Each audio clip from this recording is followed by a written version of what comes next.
ചേട്ടാ പാലക്കാട് എവിടെയാ? പാലക്കാട് പട്ടാമ്പി. അടിപൊളി. ദൈവത്തിന്റെ സ്വന്തം നാട്. അത് കേരളമാണല്ലേ?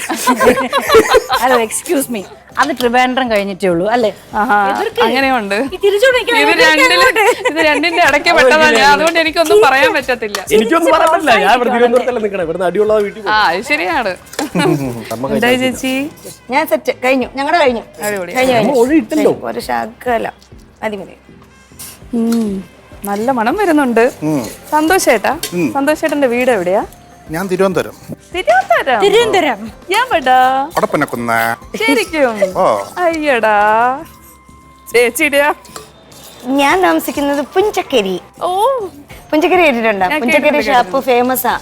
നീ ഒരു ദിവസം വാ, ചേച്ചി ഫുഡ് കഴിക്കാൻ കൊണ്ടുപോവാ. ഒരു ദിവസം വായോ. ഞാൻ കഴിച്ചിട്ടുണ്ട് അവിടുന്ന്. അതെയാ? ശരി. ചേച്ചി ഇവിടെ താമസിച്ചിട്ട് അവിടെ കഴിക്കാതിരിക്കോ ചേച്ചി ആരെങ്കിലും? എന്ത് നല്ല ഫുഡല്ലേ ഇവിടെ. അതെ, അടിപൊളി ഫുഡാ. ശരിക്കും വീട്ടിൽ കുക്കിംഗ് ചെയ്യാറുണ്ടോ? ആണോ? എന്തൊക്കെ ചെയ്യും? ഇതൊക്കെ ഞാൻ ആദ്യമായിട്ടാ ചേച്ചിയുടെ കൂടെ വെക്കുന്നതാണ്. ബാക്കി ചിക്കൻ വെക്കും, പിന്നെ വെജിറ്റബിൾസ് കറി എല്ലാം വെക്കും. മീൻകറി, എൻ്റെ മീൻകറി അത്ര തോരെന്നാണ് എൻ്റെ അഭിപ്രായം. എന്നാൽ മീൻകറി ഒക്കെ ട്രൈ ചെയ്തിട്ടുണ്ട്. ചിക്കൻ വയ്ക്കും, മട്ടൻ വയ്ക്കും, ബീഫ് വയ്ക്കും. ചുരുക്കം പറഞ്ഞ് വീട്ടിലെ ജോലി മൊത്തം ചേട്ടനാണ് ചെയ്യണം.